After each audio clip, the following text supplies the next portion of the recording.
구약성경 요나서 1장 봅니다. 1287페이지입니다.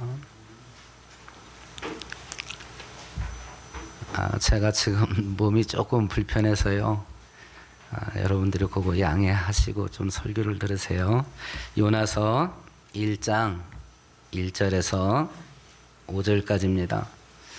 한 절씩 교도가 씁시다. 여호와의 말씀이 아미떼 아들 요나에게 임하니라. 이르시되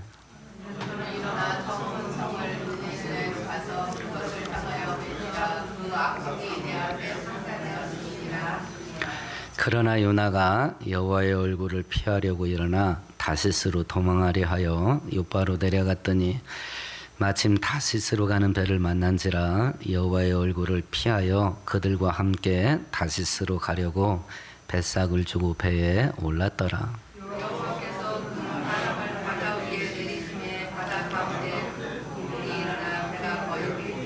함께합니다. 사공들이 두려워하여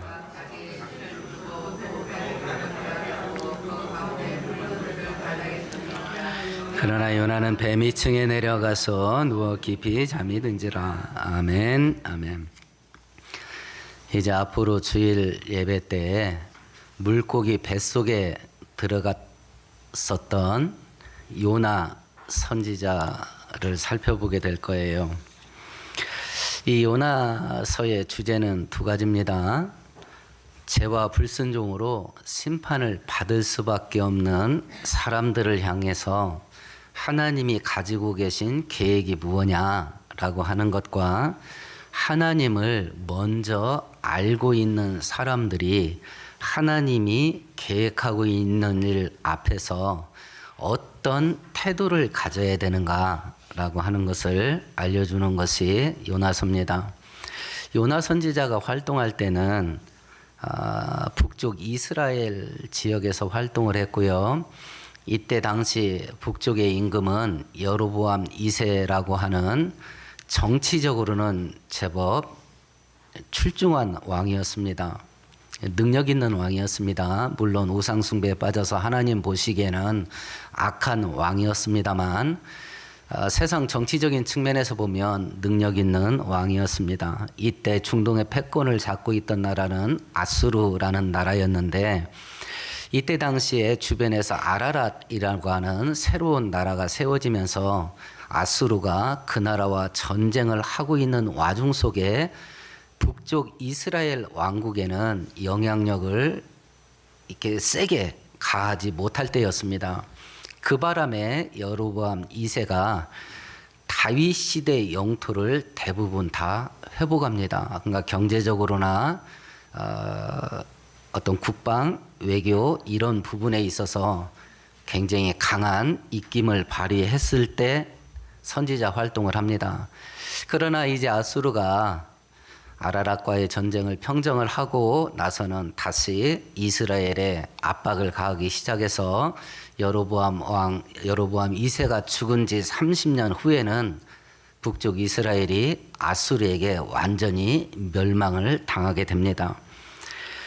오늘 본문은요, 이제 하나님께서 어떤 뜻을 세우셨는데 그 뜻을 이루기 위해서 요나 선지자를 선택해서 그 아수르 나라의 수도 서울인 니느웨 성으로 선교사로 파송하는 내용을 다루고 있는 본문입니다.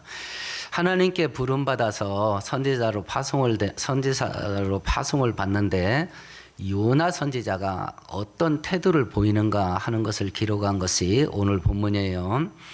우리가 오늘 성경을 살펴보면서 우리가 하루하루 살다 보면 내가 원하는 것과 하나님이 원하는 것, 그리고 나의 뜻과 하나님의 뜻이 충돌을 일으킬 때가 많아요. 서로 반대되는 것이 있단 말입니다. 이럴 때 우리가 어떻게 해야 되는가 하는 것을 바로 알고 하나님 인도하심에 순종하면서 사는 우리 모두 되기를 축원드리겠습니다. 그러면 이 아수르라는 나라를 향해서 하나님이 어떤 계획을 갖고 있는가 볼까요? 2절만 같이 읽어보십시다. 너는 일어나 저 큰 성은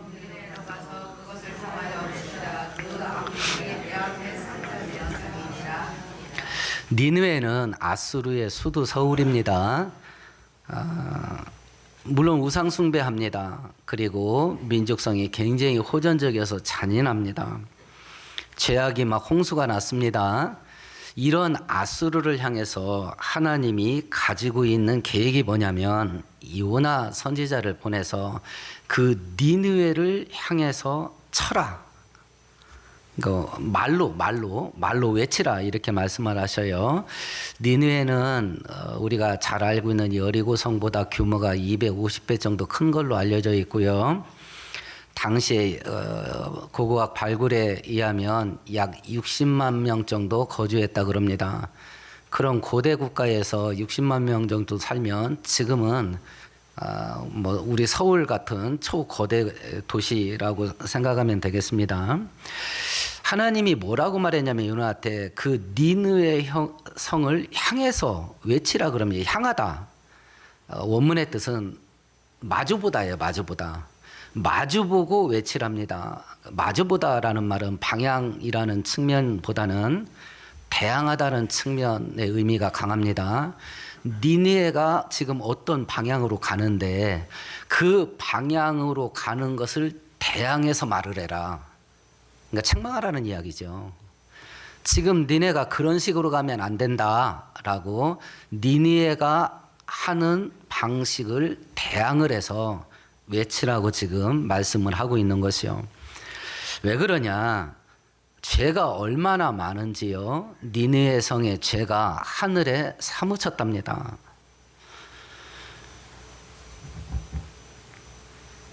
그러면 지금 이스라엘 백성들이 니느웨 사람들이 하나님 앞에서 하고 있는 일이 뭐냐면 죄와 불순종으로 하나님이 싫어하는 일, 하나님이 미워하는 일을 흘러 넘치게 지금 하고 있는 겁니다. 아까도 이야기했습니다만 니느웨 성은 중동의 패권을 잡고 있는 거대 도시입니다. 지금 왜 사람들이 그렇게 서울로 가려고 하는 것 같아요? 특히 젊은 사람들이. 저는 어려서부터 순종해 우리 아이들한테 얘기했습니다. 우리는 서울 올라가서 경쟁할 게 없다. 우리 집안은. 그러니까 지방 도시에서 사람들이 하기 싫어하는 험한 일, 3D 업종으로 사업을 해서 그 틈새를 노려라. 저는 어려서부터 그렇게 가르쳤거든요. 서울 올라가지 말라고. 서울에서 300만 원 받는 거하고 지방에서 200만 원 받는 거하고 똑같습니다. 생활비가 그만큼 들어가요. 그러니까 너희들 생각 잘해야 된다. 우리는 가진 게 없기 때문에 서울 올라가면 안 된다. 사람들 다 피해가는 지방 도시에서 사업을 해라. 그리고 사람들이 하기 싫어하는 걸 해라. 우리가 돈이 많다면야 첨단을 달리는 거 그런 거 도전해서 성공할 수도 있겠지만 워낙 없으니까 남들 피하는 곳에 가라. 그렇게 가르칩니다. 그런데 없는 청년들이 왜 이렇게 서울로 가려고 할까요? 왜 그렇습니까? 거기에 사람들이 좋아하는 거 몽땅 다 들어있거든요. 문화생활, 또 노는 거, 취미생활, 또 좋은 일자리 다 있거든요. 그러면 고대 국가에서 니느웨가 그런 역할을 하는 도시인데 교육, 문화, 그리고 모든 오락거리들, 모든 즐겁고 재밌어 할 만한 일들 이런 것들이 전부 다 거기에 있거든요. 그런데 그것이 하나님 보시기에 어떻다고 그래요? 악독이 하늘에 사무쳐서 하나님의 심판을 받을 수밖에 없는 곳이래요. 자, 이 세상이 우리 겉보기에 어떻게 보이는가? 꿀 발라진 썩은 과일입니다. 잘 분별하셔야 됩니다. 세상은 하나님 떠난 세상은 꿀 발라놓은 썩은 과일이에요. 그거 먹으면 죽습니다. 근데 겉에 꿀을 발라놨어. 그러니까 막 환장합니다. 우리가 이 시대를 바라볼 때 어떤 관점에서 바라봐야 될 거냐? 우리가 예수를 믿고 하나님이 있다고 믿으니까 성경적인 관점으로 세상을 볼 수 있어야죠. 성경적인 관점으로. 그럼 우리가 어떻게 해야 되냐? 세상이나 세상에 있는 것들을 사랑하지 말라고 하는 이유를 우리가 곰곰이 생각해 봐야 됩니다. 우리의 사랑의 대상은 오직 하나님 한 분이에요. 겉보기에 아무리 화려하고 겉보기에 아무리 내 인생을 행복하게 만들어 줄 것 같아도 그 안에 하나님이 있냐 없냐 이걸 볼 수 있어야 됩니다. 이것을 우리가 하나님을 신실하게 믿으면 돈 없이 살아야 되냐, 제가 지금 그 얘기하는 게 아닙니다.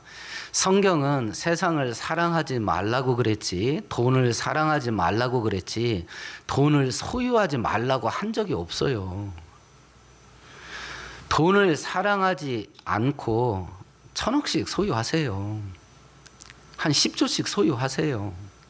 그리고 하나님이 기뻐하는 일 원 없이 하세요. 그러면 됩니다. 그런데 단돈 100만 원밖에 없는데 그 돈을 너무 사랑해. 성경은 이걸 금지한 겁니다. 이걸. 돈의 액수에 현혹되지 마세요. 숫자는 의미가 없어요. 단돈 10만 원 가지고도 사랑을 쏟아 부을 수 있습니다. 근데 1,000억을 놓고도 사랑을 쏟지 않을 수 있습니다. 성경이 말한 것은 소유하지 말라가 아닙니다. 사랑하지 말라예요. 사랑하지 말라. 그런데 하나님을 떠난 이 세상은요, 사랑할 수밖에 없는 꿀을 잔뜩 발라놓은 거예요. 그래서 우리가 다 거기에 현혹되는 겁니다. 이런 세상을 향해서 성도가 해야 될 태도가 뭐냐? 그걸 그 물결에 흘러 떠내려가지 마라. 대항해라, 대항해라. 대항해라.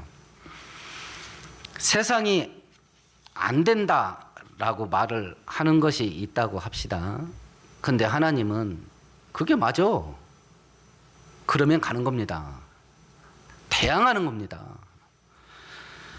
세상이 된다라고 말을 하는데 하나님이 그건 안 된다라고 하면 우리도 안 된다고 말하는 겁니다.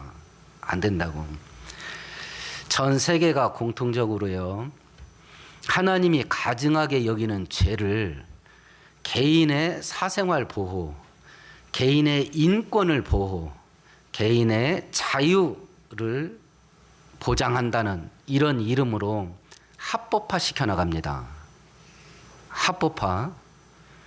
아니 그게 왜 죄야? 하고 싶은 대로 하게 놔두자. 우리나라에서 대표적으로 몇 년 전에 통과됐던 간통법 폐지입니다. 결혼한 이부남 유부녀가 바람 피우면 죄가 됐습니다. 근데 그게 폐지가 됐어요. 아니 다 큰 어른들인데 지들 하고 싶은 대로 하게 놔두지 그게 왜가 죄가 되냐. 근데 이 음행이라는 것은 하나님 앞에 가증한 죄거든요.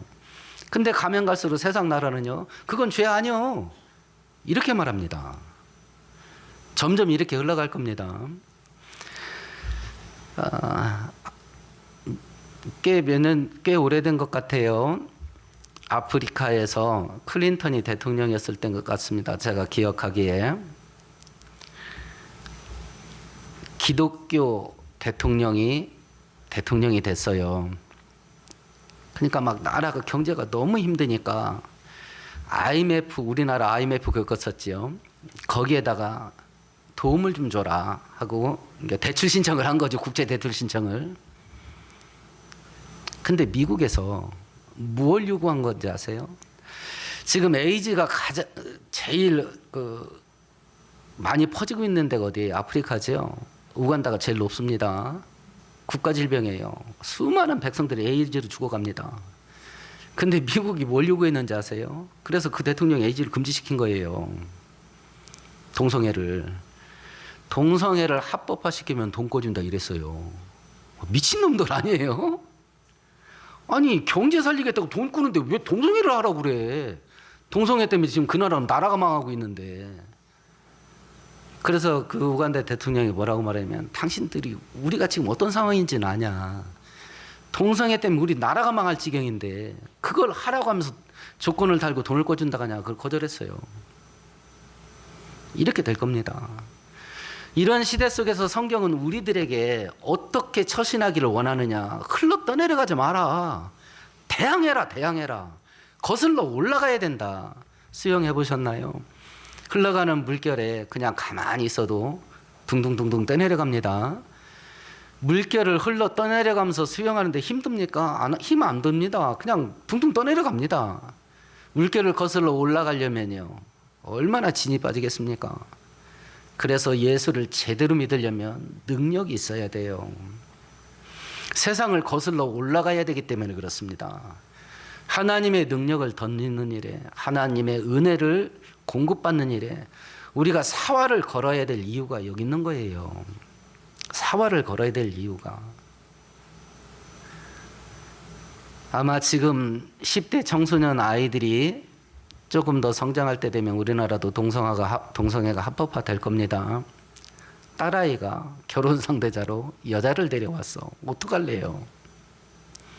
아들이 결혼 상대자로 아들을 데려왔어. 남자를 데려왔어. 남자 사위야. 이거 어떡할 거야 이게. 성경은 우리들에게 얘기합니다. 대항해라. 대항해라. 그러려면 능력이 있어야 되는데 이건 우리 안에 없어요. 하나님이 은혜를 주셔야 되지. 그 일을 하라고 지금 요나를 니느웨로 보낸 거예요. 이렇게 살려면 얼마나 번거로운 일이 많겠나. 그래도 해야 됩니다. 왜냐하면 천국과 지옥이 있어서 그렇습니다. 그래도 가야 됩니다. 왜냐하면 예수님 재림이 임박했기 때문에 그렇습니다. 그럼 이런 명령을 하나님께 받고 너는 이렇게 좀 해라. 이 시대 교회와 성도들이 다 이 사명을 받은 겁니다. 이렇게 해라. 하나님의 명령을 받고 요나가 어떤 일을 하는가 보십시다. 3절 같이 읽어봅니다. 그러나 요나가 여호와의 얼굴을 피하려고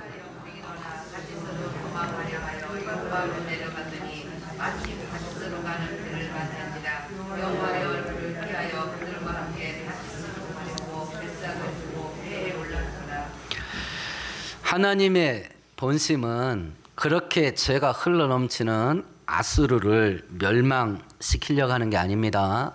구원시키기 위해서 요나를 보내는 겁니다. 그런데 요나가 이 하나님의 말씀을 듣고 어떻게 했냐면 냅다 도망가 버렸습니다. 그럼 요나가 왜 도망갔냐라고 하는 것을 우리가 따져보는 겁니다. 야, 그 원수 나라인데, 우리하고 전쟁하는 원수 나라인데 그 나라 가면 죽을 수도 있겠다. 최소한 그 목숨의 위협을 생각한 것이 아니라 한다면, 야, 뭐 집 떠나면 개고생이야. 그 먼 나라 선교사 가면 얼마나 고생되겠냐. 자기 편함을 생각하는 거, 이기주의. 이것 때문에 요나가 도망가냐? 그게 아닙니다. 왜 그러냐면 민족적인 감정 때문에 그래요. 지금 호세아 13장 16절에 이런 구절이 있어요. 사마리아가 그들의 하나님을 배반하였으므로 형벌을 당하여 칼에 엎드러질 것이요 그 어린 아이는 부스러뜨려지며 아이벤 여인은 배가 갈라지게 되리라. 호세아 선지자는 아수르에게 이스라엘이 멸망당할 때 마지막 활동했던 선지자예요. 그러니까 이스라엘이 막 멸망으로 막 달려가는 겁니다. 그때 마지막으로 호세아 선지자가 선포한 거예요. 아수르가 쳐들어와서 너희 어린 것들을 메어치고 임산부의 배를 갈라서 태아까지 죽일 거다. 이게 그대로 일어났습니다. 역사 속에서. 어린아이를 메어친다는 거 제가 몇 번 설명했잖아요. 중동에서 고대 전쟁에서 어떤 일이 벌어지면 승전국은 패전국에 가서 넓은 광장에다가 돌멩이를 갖다 놔요. 그리고 어른들은 이제 그 학살을 하는데 특별히 아이들은 다리를 잡고 그 갖다 놓은 돌멩이에다 머리를 터뜨려 주겠어요. 그게 어린아이를 메어친다는 단어예요. 이런 나라예요. 지금 그러니까 요나가 이런 나라한테 지금 시달리고 있다고. 요나 시대에도. 시편 137편에는 이런 구절이 있어요. 멸망할 딸 바벨론아, 네가 우리에게 행한 대로 너에게 갚는 자가 복이 있으리로다. 네 어린 것들을 바위에 메어치는 자는 복이 있으리로다. 남쪽 유다 왕국도 바벨론에게 망할 때 입구를 당한 거예요. 그러니까 포로로 끌려간 이스라엘 백성들이 바벨론을 저주하는 겁니다. 니네가 우리한테 한 대로 니네들한테 하는 사람들은 하나님의 복을 받게 될 거다. 이렇게 저주를 하는 거예요. 지금 이런 나라한테 지네가 북쪽 이스라엘이 시달리고 있다고. 자주 침략을 당했거든요. 그러니까 왼수 중에 상왼수야, 아수르는. 근데 하나님이 걔네들이 죄를 많이 져서 죄 때문에 망하게 될 건데 네가 가서 경고를 해라. 니네 그런 식으로 가면 망한다고. 그래서 그들이 망하지 않게 해줘라. 이렇게 지금 하나님이 얘기한 거예요, 요나한테. 그러니까 요나가 빡치지. 그렇잖아요. 그러면 내가 가서 경고를 안 해주면 저놈들은 하던 일을 계속 할 거고, 그러면 하나님한테 벌 받아서 망하게 되겠구나 하고 냈다 도망가 버리는 거예요. 그러니까 유대인 입장, 이스라엘 사람들 입장에서 보면 요나 선지자가 애국자예요. 너무 애국자야. 자기 민족을 너무 사랑해. 그러니까 자꾸 침략에 와서 이렇게 잔인한 짓을 하는 아수르를 망하지 않게 하라는 하나님의 말씀을 받아들일 수가 없어. 받아들일 수가 없어. 인터넷에서 어떤 재미있는 이야기거리를 하나 읽은 적이 있어요. 대형 여객선이 침몰을 했어요. 그래서 사람들이 이제 구명부대에 차고 탈출을 했습니다. 15인승짜리인데 18명이 탔어요. 막 물이 찰람찰람 두릅니다. 너무 많이 타서. 근데 막 상어 지르는 의미가 보여. 사람들이 서로 얼굴을 마주 봅니다. 누군가가 희생을 해야 되는데 눈치만 봅니다. 그런데 어떤 한 사람이 대영 제국 만세 이러는 거예요. 영국 신사 아니에요. 그러니까 자기가 희생을 하고 물에 뛰어들었습니다. 영국 사람하고 자존심 경쟁하는 나라가 어디예요? 프랑스죠. 그럼 영국 사람이 먼저 들어가는 거예요. 그러니까 한 사람이 프랑스 만세 하고 뛰어들었습니다. 이제 딱 하나만 희생하면 됩니다. 시간이 흘러갑니다. 상어는 점점 가까이 옵니다. 근데 한쪽에서 대한민국 만세 이럽니다. 그러니까 동방의 A지국에서 희생을 하나 보다 그랬어요. 근데 이 사람이 대한민국 만세 그러더니 옆에 있는 일본 사람을 번쩍 들어서 바다에다 던져버렸대요. 이게 민족 감정이에요. 그러니까 요나가 이 마음으로 도망가 버리는 겁니다. 어찌 됐든지 우리가 생각해야 될 게 뭐냐면 지금 요나의 생각과 하나님의 생각이 충돌이 일어났어요. 요나는 이거 하고 싶어. 하나님은 이걸 하래. 이 충돌이 일어났습니다. 자기의 생각과 하나님의 생각이 정반대일 때 요나는 무엇을 선택했냐면 자기 하고 싶은 걸 선택을 했어요. 이제 우리 각자를 자기 모습으로 돌아오는 겁니다. 내 생각이 하나님의 생각과 다르면 나는 어떻게 행동할 건가? 내 뜻이 하나님의 뜻과 다르다면 나는 어떻게 할 건가?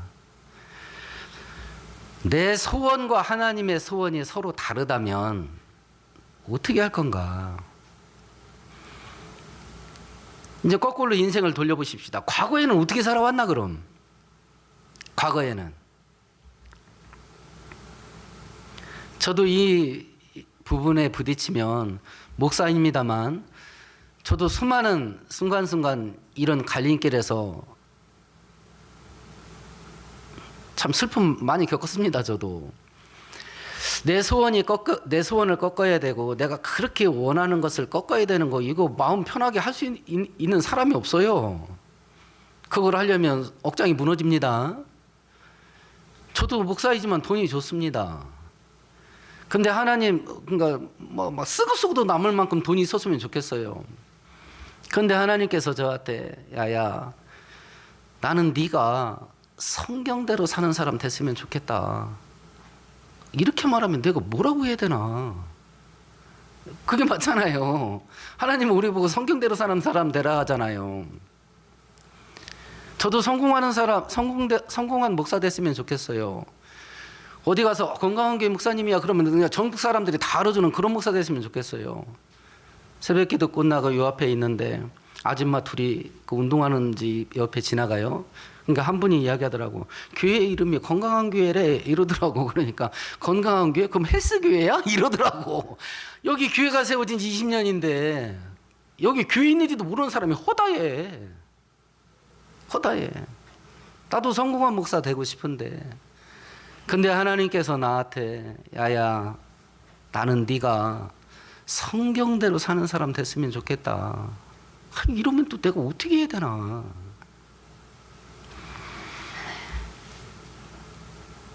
이런 일들이 하루에도 어떤 때는 뭐 수십 번도 부딪힐 텐데, 말 한마디 할 때도 하나님이 기뻐하는 말이 있겠고 하나님이 싫어하는 말이 있겠는데, 물론 저도 목사이지만 화딱지 나는 대로 제가 쏟아부을 때 있습니다. 그렇게 쏟아붓지만 고민은 해보는가.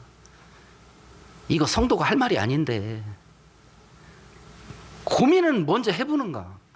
아니면 입하고 뇌가 붙었어, 그냥 생각 떠오르면 곧장 나가, 이렇게 사는가. 이렇게 우리 뜻과 하나님의 뜻이 대척점에 이르렀을 때 지금 요나는 어떤 행동을 하냐면 도망갑니다. 하나님의 뜻을 선택하는 게 아니라 자기가 하고 싶은 걸 합니다. 그런데 자기가 하고 싶은 일을 어느 정도로 하냐면, 우리 3절을 다시 한번 읽어볼까요? 그러나 요나가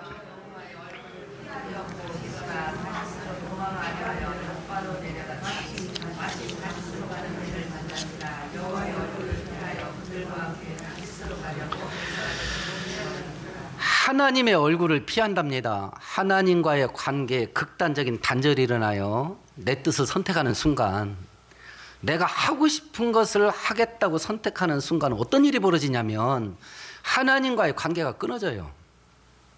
하나님과의 관계가. 그 3절 끝절에 보면 뱃값을 주고 배에 올랐다 되어 있는데, 원문의 뜻은 내려갔다에 내려갔다. 그래서 5절에 보면 배 밑창에 가서 잠에 빠지잖아요. 잠들잖아요. 그런데 어디로 가냐면 다시스로 간답니다. 이웃 동네로 도망가는 게 아닙니다. 그때 국제 여객선이 가는 마지막 종점이 다시스예요. 그러니까 지금으로 말하면 지구 끝으로 도망가는 겁니다. 하나님과의 관계가 끊어지는데 어느 정도로 끊어지냐면 막 극단적으로 끊어지는 거예요. 죄와 불순종이 들어왔던 아담과 하와를 생각해 보세요. 하나님이 에덴 동산에 찾아왔을 때 하나님의 낯을 피해서 숨습니다. 예수님이 체포되고 대제사장 집에 가서 재판받습니다. 그때 사도 요한과 베드로가 그 가야바 법정 제사장 집 뜰에까지 들어갑니다. 그때 성경은 이렇게 되어 있습니다. 예수를 잡아 끌고 대제사장 집으로 들어갔을 때 베드로가 멀찍이 따라가더라. 이 은혜 떨어진 자의 전형적인 특징이죠. 신앙의 테두리가 있습니다. 거기에 몸은 뒤로 쭉 빼고 새끼발가락 끝만 살짝 담그는 거. 지금 믿음의 세계, 은혜의 세계에 완전히 내 인생을 던지고 있는지, 아니면 발가락 끝만 담그고 있는지 우리가 살펴보는 겁니다. 은혜가 떨어지면요, 그렇게 할 수밖에 없어요. 지금 책망하는 게 아니라 우리가 그렇게 안쓰럽게 산다고요. 우리가 믿는 하나님이 어떤 하나님이에요? 축복의 근원 되시고 생명의 근원 되시죠. 그 하나님을 믿는 신앙생활을 하는데 발가락 끝자락만 담그고 산다. 이게 얼마나 안쓰러운가. 이게 얼마나 안쓰러운가. 지금 이 시대에 우리가 해야 될 가장 시급한 일이 뭐냐면 하나님과의 관계 회복이에요. 하나님과의 관계 회복. 그런데 이렇게 하나님과 관계가 끊어지는 이 불행한 비참한 일이 벌어지는데 신기한 일이 생깁니다. 3절을 다시 한번 읽어보십시다. 그러나 요나가 여호와의 얼굴을 피하려고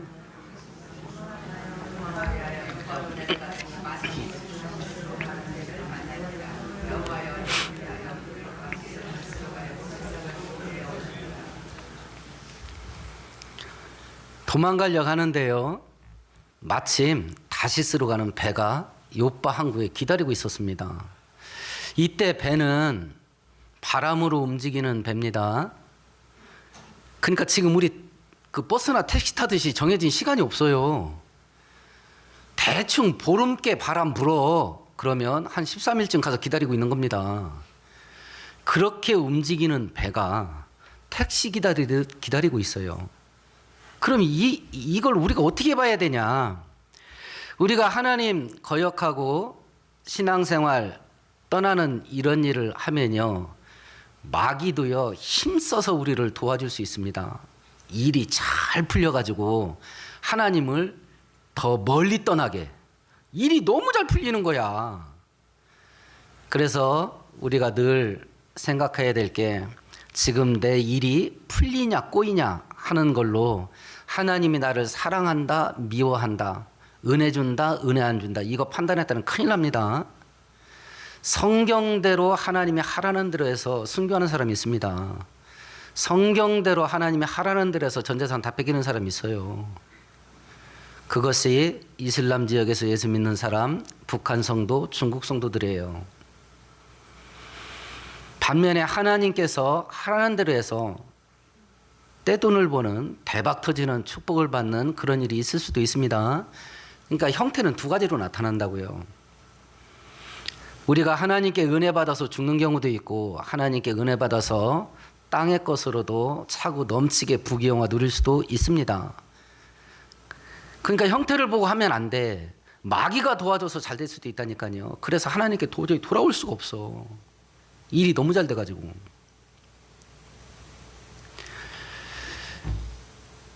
가끔 사업하는 분들 그 신문 기사들을 제가 봐요. 사업이 너무 잘 돼가지고 하나님을 제대로 섬길 수가 없어. 그래서 이분이 의도적으로요 사업을 줄여. 너무 잘 돼가지고 막 주일도 못 지키는 거야. 그러니까 사업을 줄여. 신앙생활 온전히 할 수 있을 규모로 사업을 줄여요. 이거 감당할 수 있겠나? 물 들어올 때 노져야지. 왕창 벌어놓고 나중에 신앙생활 제대로 하면 되지 않겠습니까? 대부분 다 이렇게 생각할 거 아니에요. 대부분. 근데 하나님께 멀어지려고 치면요 마귀도 막 신바람나게 도와줍니다. 그 귀한 배가 택시 기다리고 있는 거예요. 그러면 요나가 이렇게 해서 자기가 하고 싶은 거 하고 하나님의 뜻을 거스르고 도망가는데 어떤 일이 벌어졌냐면 4절 5절이 벌어진 거죠. 같이 읽어보십시다. 여호와께서 큰 바람을 바다 위에 내리시며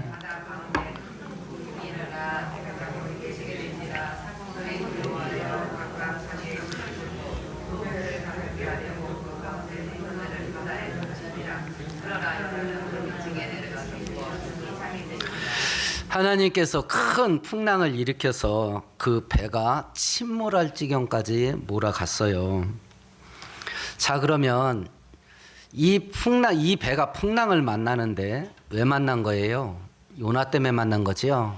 그러면 다른 이 배에 있었던 수많은 사람들은 지금 왜 죽음의 위험에 빠진 거예요? 요나 때문에 빠진 겁니다. 요나하고 함께 있다 배랑 맞은 거예요.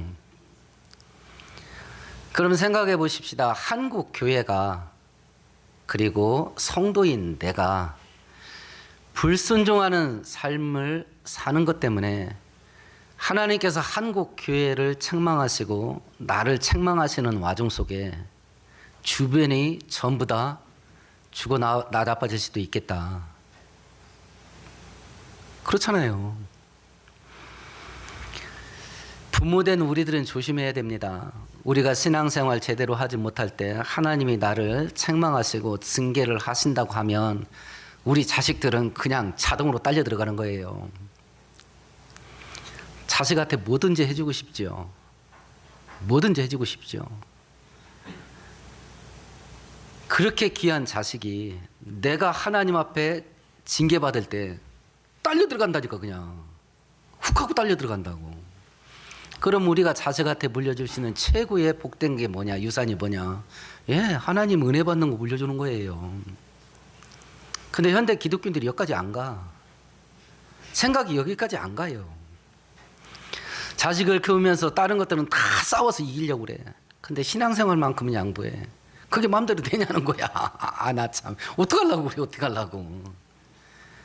다른 거 다 대학 너 가고 싶은데 가. 대학 가기 싫어? 그래. 저도 예정이 많이 때렸습니다. 대학 안 간다고 해서. 공부하라고 많이 때리기도 했는데 고등학교 졸업하고 군대 갈 때가 손잡고 고맙다겠어요. 대학 안 가줘서. 대학 보내 형편이 안 됐거든요. 너 하고 싶은 대로 해라. 그렇지만 신앙만큼은 싸워야지. 신앙만큼은. 그건 거꾸로 해. 거꾸로. 다른 건 다 싸워서 부모 자기 대로 애를 키우려고 그래. 근데 유독 신앙만큼은 싸우지를 않아. 이거 어떻게 해야 되나 이게. 지금 요나 한 사람 때문에요. 이 배에 있는 사람들이 전부 다 죽음으로 끌려 들어가는 거예요. 전부 다. 하나님께서 우리들을 불렀을 때 우리 창세기 12장 한번 찾아볼까요?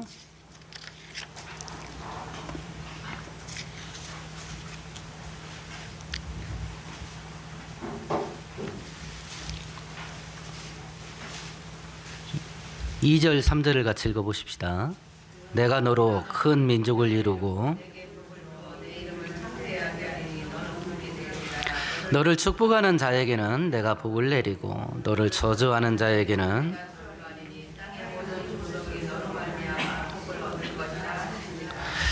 하나님께 순종하게 되면 하나님의 은혜가 우리에게 흘러 들어옵니다. 근데 그 은혜가 얼마나 풍성한지 이게 차고 넘친대. 차고 넘쳐서 흘러서 내 주변까지 하나님의 축복이 흘러가게. 이렇게 작정된 자들이 누구냐면 아브라함과 그 후손들이에요. 갈라디아에서 얘기합니다. 만일 우리가 예수 그리스도의 것이면 아브라함의 후손이요.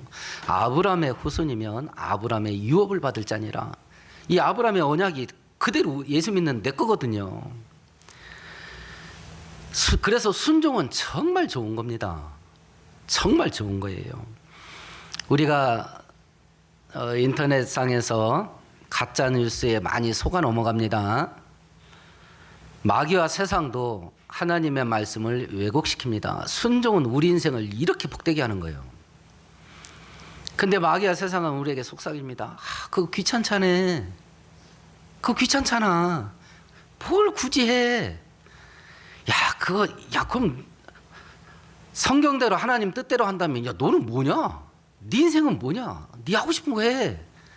자꾸 마귀와 세상은 하나님의 말씀을 왜곡시킵니다. 성경은 순종이 우리 인생을 그렇게 복되게 하는 거라 하는데 마귀와 세상은 하나님 뜻대로 사는 걸 억압당한다고 가르쳐. 우리 인생이 속박당하는 것으로 가르칩니다. 그러니까 이게 당체 하고 싶지가 않은 거야. 이게. 이런 관계로 들어가니까 5절 끝절에 보십시오. 오늘 본문. 요나는 배 밑창에 들어가서 또 깊이 잠에까지 빠져들어갑니다. 이게 악순환이라. 하나님과 거리가 멀어지니까 은혜가 점점 사라집니다. 그러다 보니까 망할 일만 골라서 합니다. 은혜의 선순환도 있습니다. 하나님께 가까이 가다 보니 은혜가 옵니다. 그러니까 하나님을 가까이 하는 게 내 인생을 복되게 한다는 걸 알아. 그러니까 막 신바람나게 신앙생활 합니다. 그러다 보니까 받는 은혜가 더 많아. 그러다 보니까 하나님을 더 잘 섬겨. 막 은혜가 눈덩이처럼 불어납니다. 지금 요나가 하는 이 일과 내 인생을 살펴보는 겁니다. 지금 내가 하나님과 가까이 가는 신앙생활을 하고 있는가, 멀어져 가는 신앙생활을 하고 있는가 살펴보는 것이요. 앞에서도 말씀드렸습니다만 하나님의 본심이 뭐냐? 아수르를, 죄악이 넘쳐나는 아수르를 망하게 하는 게 하나님의 본심이냐? 그럼 뭐하러 요나를 보내요? 그냥 가만히 있다가 망하게 하면 되지. 그들을 경고해서 악행을 그치게 하고 하나님의 은혜, 구원의 은혜를 받게 하려고 요나를 보내는 거거든요. 하나님의 본심은 은혜 주시고 축복 주는 거예요. 그러면 그런 하나님을 섬기면서 은혜의 원리가 있습니다. 우리가 하나님 자식이기 때문에 은혜는 웬만하면 받습니다. 은혜는 진짜 웬만하면 받습니다. 우리가 자식 키워보면 알잖아요. 웬만하면 사랑하잖아요. 우리가 부모니까. 징계는요, 하다 안 될 때 받는 겁니다. 우리가 애들 뭐 하나 잘못하면 톡 때리고 뭐 하나 잘못하면 톡 때리고 이런 거 안 하잖아요. 참다 안 됐을 때 회초리 되는 것이. 그러면 왜 지금 내 신앙생활 한번 보셔요. 하나님 앞에서 웬만하면 은혜 받는 건데 그냥 웬만하게 은혜 받고 살고 있나요? 아니면 웬만하면 은혜 받는 그 하나님 앞에서 가뭄에 콩나듯이 은혜 받고 사나요? 하다 안 될 때 받는 게 징계인데 허구한 날 받는 게 징계. 이런 인생 살고 있나요?